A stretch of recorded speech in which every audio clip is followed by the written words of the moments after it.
Hello beautiful soul! Welcome back to my channel. This is my channel from Japan, Kabayan Scorpio.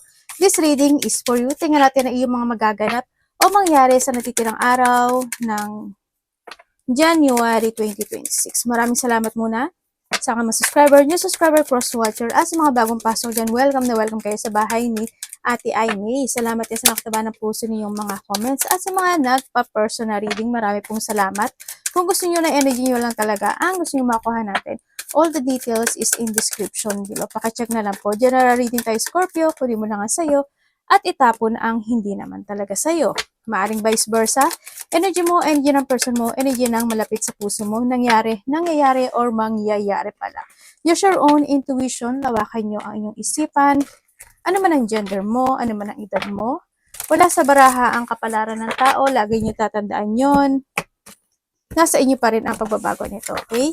Gawin yung guide, yung mga warning na pwedeng lumabas dito. Hindi po yun negative. It's a warning para magkaroon din kayo ng idea kung ano mga bagay na need to be aware o maging aware or idea to change of decision o maaaring makatulong sa inyo. But, kung gusto niyo talaga na positive lang, ang gusto niyo marinig, hindi po itong channel na ito para sa inyo.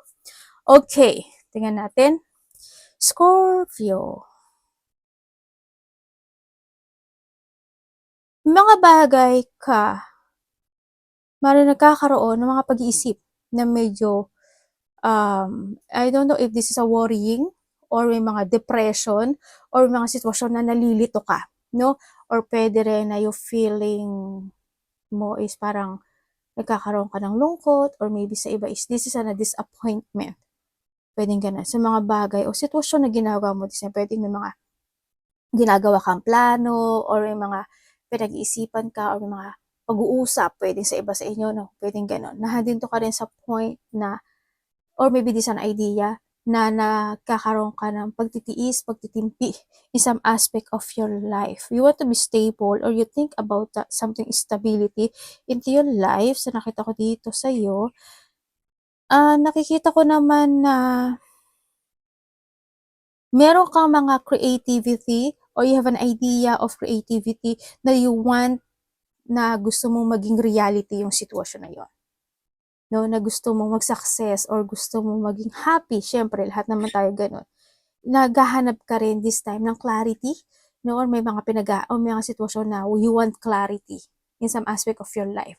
Nandun yung situation na nag-iisip ka ng about something decision making or nandun yung you try to make it balance yung situation mo this time, ano?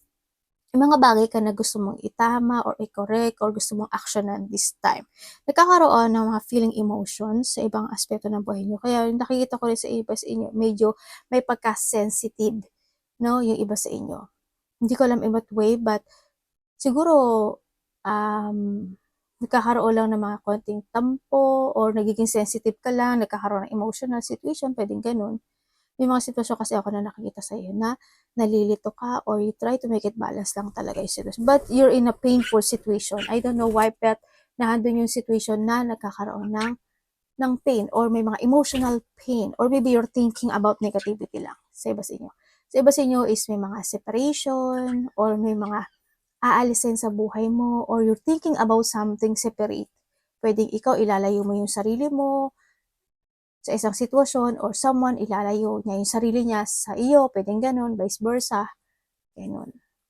Nagkakaroon, may mga deep hurt or may mga unexpected situation din na pwedeng maganap sa buhay mo. Sana hindi, pwedeng when it comes kasi sa sarili mo, siguro din yung conflict when it comes to your mind, pwedeng ganun. May mga sitwasyon din ako kasi nakikita sa iyo na parang inaalam mo, sinisiyasat mo, or pinag-aaralan mo, nandun kasi or you're researching for something. Parang nandun sa point. Yung iba sa inyo, ganun. Sa nakikita ko. You always think in advance situation, ano, sa iba sa inyo. Nagtithink kayo in advance palagi. Parang may mga sitwasyon kasi na tinitimbang mo this time. Hindi ko alam why. Ba't nandun ka sa point na yun? But there's an offering, ano, ako na nakikita dito. Maybe there is someone who want to offer you something or pwedeng ikaw ito na may i-offer ka sa isang tao. Pwedeng pagmamahal, pwedeng support, or someone is they giving you a love and support, pwedeng ganon. Magkakaroon din ng mga creativity or mga collaboration or may tao na mag-share sa'yo ng happiness or feelings or you sharing something sa kanya. May mga gathering ako na nakikita sa'yo. Ganyan. Yun. Or kung ano man yan na mga yung makakaramdam ka kasi ng feeling happy no, this time sa nakikita ko sa'yo dito. Or may tao na makapagbibigay sa'yo ng happiness or merong kasiyahan na magaganap or makakaramdam ka ng kasiyahan. Meron kang 5, 20, 5, 20, 22, 31, and 30, Capricorn, Leo, Libra, Gemini, and Taurus. Ay, namatay yung iPad. Okay, andito talaga naman, you need to trust your intuition, ano ang sinasabi rin dito. And nandun yung confidence mo, no? There's a confidence situation happening to your life. You know your purpose. You know kung ano, alam mo sa sarili mo kung ano yung main concern mo this time. No? May mga bagay ako na nakikita sa'yo na nasisiyahan ka naman. Yun nga lang, nandun lang yung sitwasyon na nagkakaroon tulad ng nakita ko kanina, nagkakaroon ka ng mga multiple choices in life. But still, masaya yung energy na nakita ko sa'yo. May mga sitwasyon lang talaga din ako nakikita sa'yo na nagiging very understanding ka o iniintindi mo na lang, naiintindihan mo na lang, iintindihin mo na lang. Nandun ka sa point na yun. May matanda ako nakikita dito. Hindi ko alam kung this is you or someone into your life na may matanda or may matanda no na na na nakapagbibigay sa'yo or vice versahin mo ba, pwedeng itong tao na ito, matanda man siya or vice versa, nakapagbibigay sa'yo ng saya. Merong sitwasyon na nakapagbibigay kasi sa'yo ng saya. Yun na nakikita ko dito. Also, syempre lahat naman tayo want ng peace, no? Yun. Siguro, hindi yung iba sa inyo is, andun talaga yung pagiging kabutihan ng iyong puso sa iba sa inyo. Andun talaga yung you want peace and mas more kang nagiging matured this time or more on patience in some aspect of your life. Yun, there's a victory and success happen. Ako nakikita dito. Meron ka daw na maaring merong either sa iba dito enlightenment ito, no? Sa iba dito meron kang malalaman na katotohanan. Hindi ko alam in what way. But there's a truth na pwede mong malaman. Ako nakikita or enlightenment in some aspect of your life. Sa iba naman sa inyo is victory and successes happen. May mga bagong pintuan na magbubukas sa iyo. Depende na lang 'yon kung ano ang kung anong pinto ang pipiliin mo. Nasa sayo na 'yon. It's your choice, no? And then also is nagkakaroon ng mga pag-aalinlangan or mga decision making or magkakaroon ng separation tulad ng sabi ko kanina or pagpaparaya. Pwedeng may tao magpaparaya or may tao ka magpaparaya ka. Pwedeng ganun. Or any paraya. Any paraya, no? So, iba sa inyo, you are in a networking. Maybe nandun ka sa YouTube, TikTok, Reels, Facebook, or in a networking. There's a group of person. Ako nakita, pwedeng may mga pupuntahan ka, dadaluhan, or ano man yan, a group of person, or pwede iba sa inyo, you are a teacher, or mga outdoor situation din ako nakikita sa iyo. There's an audience ako nakikita, hindi ko alam in what way. Maaring iba sa inyo is sikat or mas marami pa makakakilala sa iyo or may mga pupuntahan ka na pupurihin ka o kaya may mga pagpupuri, no? Ikaw ang pupuri o may pupurihin ka. Pwedeng ganon sa iba sa inyo. Yun. And then also, may group of people hindi ko alam in what way pero may mga tao ako nakikita. Mag-trust ka daw sa intuition mo. There's a growth, may mga spiritual growth situation happen into your life. Kung ano may mga growth na yan, na nakita ko, pwedeng in a relationship, there's a growth happen, or pwedeng sa sarili mo, there's a growth happen, or may mga recovery na magaganap o mangyayari in some aspect of your life, ganyan. Ba dito is nandun din yung situation na may tao ako nakikita dito na napaka very private niya. Hindi ko alam if this is you or someone into your life na masyado siyang private or maybe when it comes sa'yo, yung ng peace at gusto mo naman ng private situation. Pwedeng ganun. or may tao dito na nagkakaroon ng comfort sa'yo, or you give a comfort situation sa kanya. Pwedeng gano'n. Energy ni Scorpio. May tao dito na very secure, ano? May tao nakita secure. Or private lang talaga siya. Tingnan natin energy ni Scorpio. Energy. Uy, I'm the king, sabi mo. I'm the king. Okay, you are the king.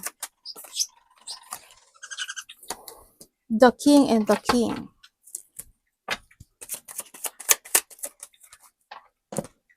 Okay, energy mo. Andito ka sa sitwasyon, ang energy na nakukuha ko sa'yo dito, alam mo yung mga sitwasyon na kinikimkim mo na lang. May mga sitwasyon na dinidibdib mo na lang. Nandito ka sa point na yun. But nahandun yung point na this is not stable. Ano? May mga sitwasyon na hindi ka nagiging stable eh. Hindi ko lang alam in what way, pwedeng sa trabaho. I mean, nakikita rin pala akong retirement dito sa situation. Hindi ko alam if there is someone is retire or na ikaw nag-retire ka ba in a relationship, connection, or trabaho, or someone nag-retire pagdating sa'yo. Pwedeng ganun, vice versa. Okay, dito sa energy mo, sa nakita ko sa'yo dito, hoping hindi ka makaramdam kasi there's a low energy ako na nakikita sa'yo, no? Alam mo yung low energy mo, kahit na naglo-low energy ka, or may sakit ka man, may nararamdaman ka, or feeling emotions this time, nahando na pilit kang nagpapakalakas, or pilit kang nagpapakatibay, no? Sa buhay mo this time. Sa nakita ko dito.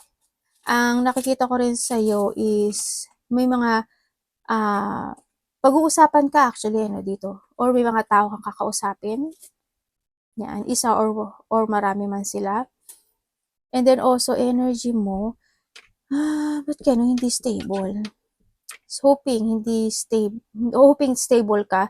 Pwedeng sa pera may konting problema, ganyan, o kaya mayroon ka mga problema pinagdadaanan, ganun, pero pilit ka nagpapakatatag, o kaya naman is sana hindi ka magkasakit or wala kang sakit or someone is may sakit.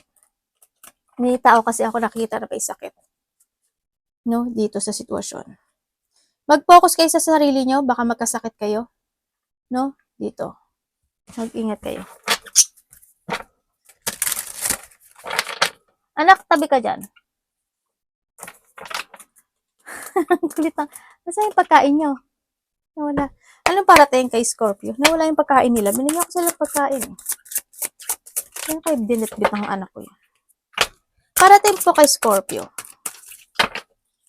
Ay, baluga. Ano pong parating?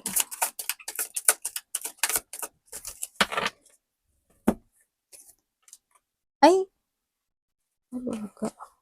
Parang may lumabas. Ano po to?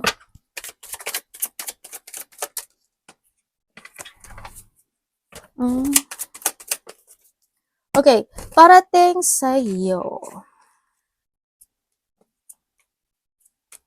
Okay. Okay, parating sa'yo, Scorpio. Sabihin ko muna yung una ko nakita. May tao ko na nakikita dito na gagamitin ka lang. May tao, hoping hindi ikaw ito ha, pero huwag nyo gagawin kasi hindi rin maganda. Someone is obsessed when it comes to a status. May tao na hoping hindi lahat, gold digger, or pwede rin kasi siya na na nagiging liar siya, pwede rin na there's a corrupt, ako nakikita, or nagiging dishonest lang din siya, pwedeng ganun, or this person is didikit siya sa'yo because of the needs, pwedeng ganun, or maybe this is you ha, kasi hindi ko naman binanggit yung pangalan mo. May tao na walang awa, may tao na liar, unfaithful, may tao na hindi kasi maganda energy. Hindi ko alam kung may trabaho ba siya or wala. Parang ganun ang nakikita. Pero you need to trust your intuition dito ha. Kasi nagkakaroon ka naman ng spiritual growth this time. may tao na hindi stable or handang yung hindi greedy. Makasarili, sakim, ay, tama, parehulin pala yun. Yun. Sana hindi kayo, but sana hindi lahat. But may nakita akong materialistic na tao. Or hindi ko alam mo what way. Hindi ko alam in what way. Kung nakikita mo yun or hindi mo nakikita. Basta gano'n. Parating din sa'yo is may mga travel. Ako nakikita sa'yo. Malayo man o malapit yan. There's a departure. Ako na nakikita. May hinihintay ka raw? Scorpio? Hindi ko alam in what way. Siguro may hinihintay ka na person who want to connect sa'yo or naghahanap ka or naghihintay ka talaga ng clarity, ganyan. Sa nakikita ko sa'yo dito or nahandun yung point na may tao rin kasi ako nakikita na nagiging cold pagdating sa'yo. Maybe ikaw ang nagiging cold or someone is nagiging cold. Yan ang parating sa'yo. Parating sa'yo is mag-uumpisa ka daw mula sa simula. Ibig sabihin, merong kang sitwasyon na magtatapos na or meron kang ilelet ko or you will back from the basic or from the zero. Ganyan. Or may mga bagay ka na nauumpisahan or uumpisahang muli. Pwedeng ganon na doon sa point na yon. Akong nakikita sa iyo. But there's a decision making na nagiging mabagal sa iyo. Parating din sa iyo. Within the 3 days, 3 weeks, or 3 months man yan, may mga new idea or may mga new opportunities na darating sa buhay ng iba sa inyo. Sa iba naman sa inyo is there's a blessing or abundance or magkakaroon ng renewal in some aspect of your life. Yan, may mga renewal, may there's a development, at may mga kasiyahan na magaganap 3 hours, 3 minutes, 3 hours, 3 days, or 3 weeks, or by March. Yun. Yun ang parating sa'yo.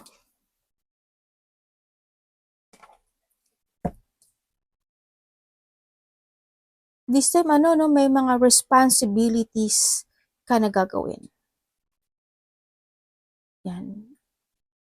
Siguro, you put effort or you put something, parang gagawin mo yung responsibility mo para matapos mo yung isang sitwasyon o isang bagay mo sa buhay mo. Yun na nakita ko. Parang meron kang ginawa na tatapusin mo para nandito ka sa point na yun. Kung anong responsibility dyan. Ano dapat iwasan ni Scorpio?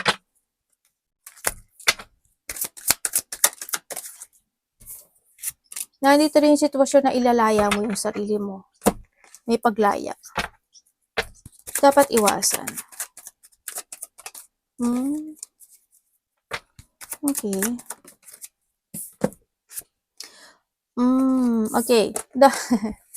Tawa ako sa card. Okay, dapat mong iwasan. Siyempre, iwasan mo yung pumasok ka sa isang gulo into your life. Alam mo naman siguro kung ano yung gulo, di ba? Pwedeng sa mga third party, pwedeng sa mga tao na hindi magiging good yung outcome, ganyan, iwas ka doon. Iwasan mo na hindi ka mag-focus sa sarili mo, hindi ka mag-focus sa to love more yourself, yung hindi ka maging aware din. Alam ko naman you are aware din naman sa feelings sa ibang tao, but you need to be aware din sa feelings mo, di ba? Iwasan mo ma-imbalance ka, iwasan mo yung mga conflict, iwasan mo yung mga hindi same page na tao, puot, galit, iwasan mo hindi magkaroon ng pagkakasundo or pagkaisa, o yung mga tao na gano'n yung energy nila, umiwas ka na lang. Iwasan mo being a possessive, or maraming klaseng possessive, mga demanding, sakim, kung ano man yung possessive situation, or yung mga tao na gano'n, na iwasan mo. Iwasan mo, yung, syempre, yung hindi ka mag-focus sa energy mo, ang nakikita ko dito, yun. Kung may mga bagay na need to let it go, kung makakatulong naman para sa'yo. Iwasan mo yung ma-disconnect sa mga gusto mo ma-achieve sa buhay mo. Yung mag-isolate or yung ma-frustrate or yung ma-feeling thinking of negativity and ma-feeling drained or ma-feeling empty in some aspect of your life. Iwasan mo lang din yung alam mo yung dadamdamin mo lang yung mga bagay-bagay o sitwasyon mo sa buhay mo. Kailangan mo rin kasi maging open. No, kailangan mo rin ilabas yung nararamdaman mo. If you want to speak out sa mga tao or sa tao na hindi ka ibebenta at hindi ka dadayain, no? Yun ang sinasabi rin dito. And you need to be aware. Tingnan natin ang love. Kapatid, anak, magulang, karelasyon, kaibigan, pamilya, Scorpio.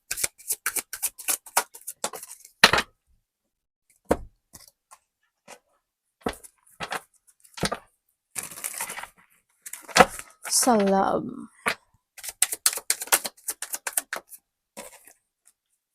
Okay.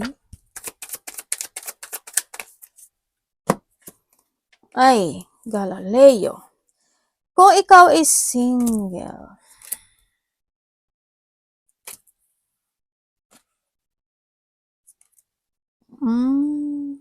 may makikilala ka na tao. May makikilala ka naman daw. Sabihin ko sa'yo ha, Capricorn, Leo, Gemini. Actually, hindi to Neptune kasi to eh. And then Leo. Meron tayong Libra. And ganun din. Sinasabi ko lang kasi yung pinaka-main, no? Sinasabi ko lang yung main dito. Well, kung ano mga element ito. May makikilala ka na tao na may distance eh. Hindi ko alam in what way yung distance. Pwedeng distance kaya ng lugar, taga-ibang bansa siya, taga-probinsya, or kung saang lugar siya, or pwede din ito is distance when it comes to, ano ba to? Edad. Pwedeng ganun. Pero pwede ito is nakakausap mo na rin, or nakausap mo na, pwedeng ganun, or nakakaroon na kayo ng connection, but there's a struggle, no, when it comes in this connection. May struggle, or may pwedeng mapasok ka sa gulo. Yan, ingat ka na lang din, sa mga bagong connections mo, or nakakausap. Mag-trust ka, huwag kang magmadali na lang. Pinaka-the best sa lahat kasi hindi magmamadali. And you need to be aware talaga. And then, kung kayo naman is nagkahiwalay nitong tao na to, yes, nagkaroon ng paghihiwalay. Kasi iba sa inyo, maaari may mga nalaman na nakatotohanan, ganyan, nagkakaroon na ng pagle-let go in this relationship. Isa kasi sa inyo is naging makasarili or sakim. No? Maaring isa sa inyo is tumahak na talaga or may pag-alis na nangyanap o nangyari. No, handun din na nagkaroon ng hindi pagkakaunawaan o hindi pagkakaintindihan or nagkaroon ng struggle in this relationship. Kung iba naman sa inyo, maybe this person is there's a loss situation. Pwedeng kung namatay na siya, ganun. Pero still, yung isa dito is nahang. Ako nakikita dito, still inahang situation na hindi niya pa kayang i-let go yung relasyon na ito hanggang sa ngayon. Na maaaring naaalala pa rin niya ito. Iba sa inyo may pagtawid na kasi. Pero ang sinasabi dito is may marireceive kang message. Pwedeng kung nawala na ito, may marireceive kang message na magagaling sa kanya. In what way, hindi ko alam. But you need to trust your intuition. Kung naman kayo is nagkahiwalay, hindi naman siya nawala talaga sa mundo, magkakaroon siya ng, makaka-receive ka sa kanya ng text message or ikaw ang magte-text ka, no? Kasi may pagbalik ako nakita. And then, kung kayo naman is in relationship. Kung kayo is in relationship, maaring bago kayo nito. No? Maaring bago kayo nito, or kung matagal man kayo, nahandun yung mga disappointment, handun yung conflict na nagaganap po nangyayari. No? Pwede nahandun yung itong tao na to, or ikaw ito, hindi, I don't know why, pero may conflict sa relationship. Ganon. Sa iba dito, bago lang kayo Siguro kung bago kayo nito, hindi pa talaga nagbubunga yung love ng relationship, Sa iba. Kasi may may parang hindi pwede, parang gano'n. May hindi pwede at hindi pa dapat. Gano'n. Kung kayo is matagal na, may mga konting pag-aaway, hindi pagkakaunawaan, gano'n. But still, yung isa sa inyo, patient. dito. Hindi kasi niya kayang hiwalayan or hindi niya kayang i-let go yung relationship kahit na nagkakaroon ng struggle. They still waiting. No, handun yung sa sitwasyon na ipaglalaban niya talaga yung relasyon na ito. Iyon ang nakikita ko. Kung may third party kayo, alam mo na yun. Anong gagawin mo? Diba? Tingnan natin ang iyong money. Money ni Scorpio.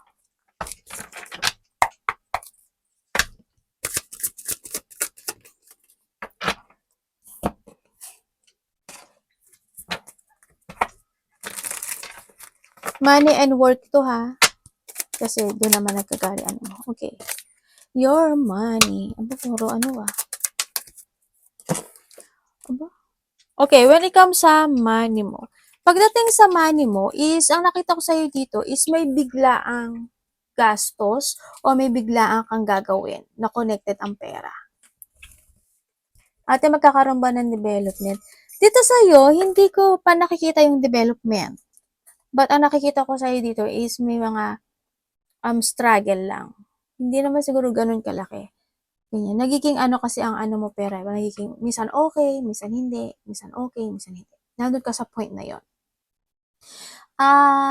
May konti lang siguro na pagpapabaya. Nag-iisipan mo namang maigi. Nag-iisip ka naman talaga. But may mga biglaan lang palagi na may nagaganap. No, o may mga biglaan lang na magaganap pagdating sa pera. Siguro biglaang gastos, biglaang labas ng pera, biglaang ganito, biglaang may isip, pwedeng mga ganon na situation sa'yo. Kaya ang nakita ko is may konting pagpapabaya or nai-stagnant yung pera mo this time sa nakikita ko dito. Pwede rin na mahihingi na sa'yo ng suporta or may tao makipag-usap related to a money or ikaw ang may bibigyan ng suporta when it comes to a money. Sana wag magkaroon ng pagtatalo pagdating sa pera ha. Ingat lang din. Advice.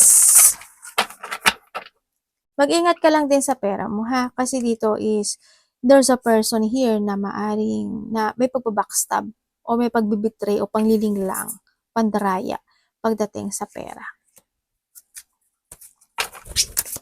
Baka ikaw yan, joke. O so pwede rin yan sa trabaho. Yan. Advice. Pagsisinungaling, ganyan.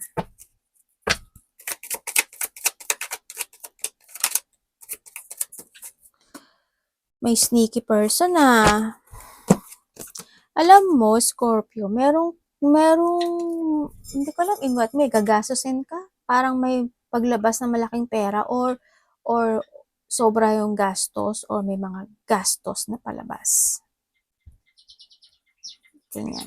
Yun na nakikita ko sa iyo ha. Or maybe this is the past. Okay, what comes sa advice? When it comes sa advice, huwag ka daw mag-overthink. Yun ang nakikita ko dito. Kung medyo kulang ka sa tulog at nagigising ka ng maaga, magbawi ka daw ng tulog. And then, syempre, iwasan mo yung sadness or mga puot or galit. And also, ang advice sa'yo, this is a time to start a new beginning in life. Mag-focus ka to your achievement, to your pangarap, mag-focus ka sa pamilya mo, sa mga tao na nagbibigay sa iyo ng pagmamahal in a good way. Yun ang nakikita ko dito. Iwasan o alisin mo o you need to release yung emotional feelings in a bad way ang sinasabi dito, yung magiging masyadong overthinking bagong emotional. May imbalance ka, ma-loss of balance, iwasan mo rin. Iwasan mo na hindi ka magtiwala sa sarili mo or sa believe sa sarili mo. Huwag kang magmadali in some aspect of your life. Dahan-dahan lang. Iwasan mo yung mga pagtatalo o alitan. Sinasabi rin dito na basta ano lang, harmony is needed. Tsaka, take it to the higher path ang sinasabi. Masabaan mo pa daw yung PC mo. Yan. Masabaan mo pa yung patient mo this time sa nakikita ko dito. And be open. No? Kailangan mo daw na matutunan at alamin at parang hindi yung you need to learn from the past situation or you need to learn more to growth sa lahat ng aspeto ng buhay. Yun ang sinasabi sa iyo dito. Yun, start a new beginning in life. Anak ba, start a new beginning. Okay? Beginning and focus to your opportunity na mga darating sa buhay mo. Arigato namaste, God bless.